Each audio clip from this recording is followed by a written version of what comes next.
नमस्कार। अवध की रसोई में आप सभी का स्वागत है। व्रत के इन दिनों में एक ही तरह का फलाहार करके बोर हो चुके हैं, तो कुछ अलग और मीठा ट्राई कीजिए। वो भी स्वाद के साथ साथ इसमें हेल्थ बेनिफिट भी बहुत सारे हैं, क्योंकि आज हम बनाएंगे सिंघाड़े का हलवा, जिसके हेल्थ बेनिफिट तो इतने सारे हैं कि आप सुन के चौंक ही जाएंगे। तो बहुत ही स्वादिष्ट भी बनता है ये। तो चलिए बनाना स्टार्ट करते हैं। तो यहाँ पे आप देख पा रहे हैं कि मैंने ये साबुत वाले सूखे जो सिंघाड़े मिलते हैं उसको ले लिया है। आप यहाँ पे सिंघाड़े का आटा भी ले सकते हैं, लेकिन मुझे ये वाले इजीली मार्केट में मिल गए थे तो मैंने यही वाले ले लिए हैं। ये देखिए, ये सूखे हुए ऐसे बिकते हैं मार्केट में। तो इसको सबसे पहले हम धो लेंगे, क्योंकि इसमें काफ़ी सारी गंदगी और मिट्टी रहती है। पता नहीं कैसे सुखाते हैं, कैसे क्या करते हैं, तो इसलिए इसको हम अच्छे से मसलते हुए इसको धो लेंगे। ये देखिए कितना गंदा दिख रहा है पानी इसका। साबुत लाने पे यही फ़ायदा है कि हम अपने हाथों से इसको एकदम शुद्ध तरीके से इसको हम पीस के बनाएंगे। तो अगर आपको ऐसे साबुत मिलता है तो आप उसी से बनाइएगा, नहीं तो आप सिंघाड़े का आटा भी ले सकते हैं। आपको दिखाती हूँ, पानी देखिए कितना गंदा हो चुका है। तो आप समझ सकते हैं कि इसमें कितनी गंदगी रही होगी। अब दोबारा से एक पानी और हम धो लेंगे ताकि ये अच्छे से क्लीन हो जाए। दोबारा से मैंने ऐसे मसलते हुए अच्छे से इसको अच्छी तरह से ऐसे धो लिया है। देखिए, अब आप देख पा रहे हैं कि पानी एकदम से साफ़ है, तो अब इसमें कोई मिट्टी गंदगी नहीं है। अब इसको हम थोड़ा सा ऐसे पैन चढ़ाएंगे और उस पर सेक लेंगे, क्योंकि ये अब नरम पड़ चुके हैं और ये पीसने में काफ़ी दिक्कत होगी। तो इसलिए हम इसको ऐसे थोड़ा सा पैन में धीमी आंच पे ऐसे बिना तेल घी डाले हुए ऐसे ही सेक लेंगे, ताकि इनका पानी अच्छे से सूख जाए। ध्यान रहे कि यहाँ पे आंच तेज़ नहीं करनी है, धीमी आंच पे ही चलाते हुए हम इनको सेकेंगे। 3 से 4 मिनट सेकेंगे तो ये अच्छे से पहले जैसे ही करारे हो जाते हैं, कोई ऐसी दिक्कत नहीं आती है। ये देखिए, ये अच्छे से सीख चुके हैं। कलर भी एकदम से इनका चेंज हो गया है सूखने के बाद। तो अब इसको एक प्लेट में हम निकाल लेंगे ताकि ये अच्छे से ठंडे हो जाएं। ठंडे होने के बाद ही हम इनको पीसेंगे।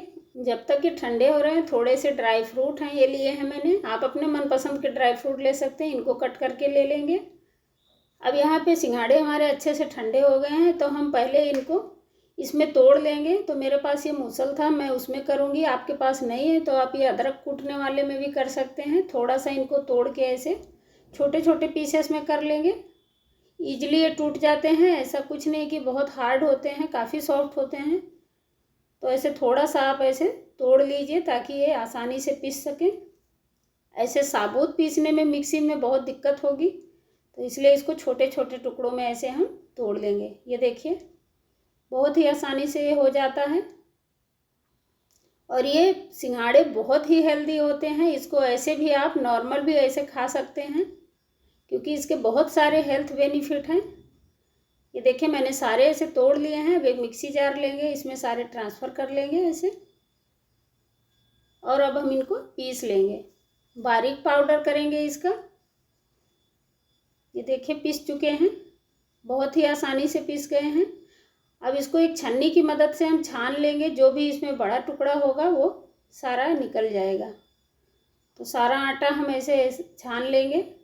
अब हमें एकदम से शुद्ध और साफ़ आटा मिल चुका है। अब हम हलवा बनाएंगे। तो यहाँ पे एक पैन ले लिया है। अब इसमें मैं देसी घी ले रही हूँ। मैंने 1 बड़ा चम्मच के करीब देसी घी ले लिया है।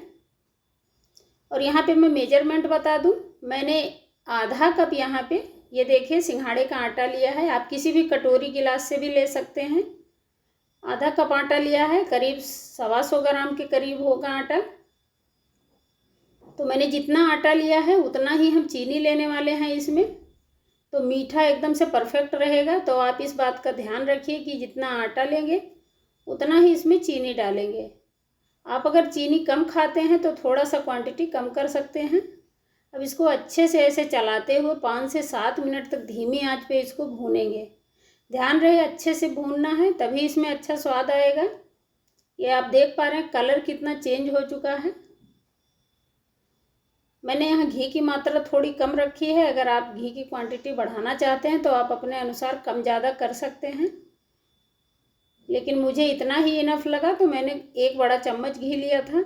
और ये देखिए भून के ये रेडी हो चुके हैं, एकदम गोल्डन ब्राउन कलर इनमें आ चुका है।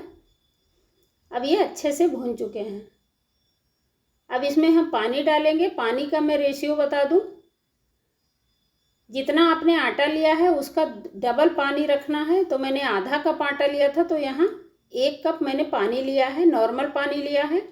थोड़ा थोड़ा करके पानी ऐड करना है, एक साथ मत डालिएगा, नहीं तो इसमें गुठलियाँ बहुत जल्दी पड़ जाती हैं और फिर बाद में इसको मिलाने में बहुत दिक्कत होती है। आप देख पा रहे हैं मैंने पानी थोड़ा थोड़ा करके ही ऐड किया है और इसको लगातार ऐसे चलाते जाएंगे। अब यहाँ पे मैंने जितना आटा लिया था उतना ही मैंने चीनी की मात्रा रखी है। इसको भी मैंने चीनी को भी साथ में डाल दिया है और इसको धीमी आंच पे ऐसे हम चलाते हुए इसको मिक्स करते जाएंगे। और जो भी इसमें गुठलियाँ वगैरह होंगी उसको ऐसे थोड़ा सा चम्मच की मदद से ऐसे हम दबाते हुए इसको मिलाते जाएंगे। ये देखिए कुछ इस तरीके से। और ऐसे यहाँ पे इस चीज़ का ध्यान रखिएगा कि गैस की फ्लेम एकदम धीमी रखिएगा, नहीं तो ये नीचे से लगने लगेंगे। तो गैस की फ्लेम धीमी करके ऐसे चलाते हुए हम इसको धीमी आंच पे पकाते जाएंगे। यकीन मानिए बहुत ही स्वादिष्ट बनते हैं और खाने में बहुत ही टेस्टी लगते हैं। यहाँ मैंने आधा छोटा चम्मच थोड़ा सा इलायची पाउडर लिया है, जो मैंने फ्रेश कूट के लिया है। अब यहाँ पे 1 चम्मच ऊपर से मैंने देसी घी डाल दिया है। ऊपर से हलवे में कभी भी घी डालने से उसमें एक अलग शाइन आती है और ये दिखने में भी बहुत ही अच्छा दिखता है। तो मैंने 1 चम्मच ऊपर से घी डाल दिया है और जो ड्राई फ्रूट कट करके रखे थे उसको मिक्स कर दिया। अब सारी चीज़ों को ऐसे मिलाते हुए मैंने करीब 4 से 5 मिनट तक ऐसे पका लिया है और ये हमारा हलवा बनके रेडी हो चुका है। झटपट से तैयार हो गया है, मिनटों में बनके तैयार हो जाता है, कोई अलग से तैयारी करने की ज़रूरत नहीं है। और ये देखिए बहुत ही स्वादिष्ट लगता है खाने में। एक बार ज़रूर से इस व्रत में बनाइए। आप नॉर्मली भी बना के खा सकते हैं क्योंकि ये बहुत ही हेल्दी भी होता है। तो ये देखिए हमारा हलवा खाने के लिए रेडी हो चुका है। अब आप सभी से अनुरोध है, अगर आपको हमारा वीडियो पसंद आ रहा है तो वीडियो को लाइक करें और अगर चैनल पे नए हैं तो चैनल को सब्सक्राइब भी करें। साथ में बेल आइकॉन दबाना ना भूलें, जिससे मेरे आने वाले हर वीडियो की अपडेट आपको मिलती रहे। मिलते हैं अगले वीडियो में, तब तक के लिए आप सभी को धन्यवाद।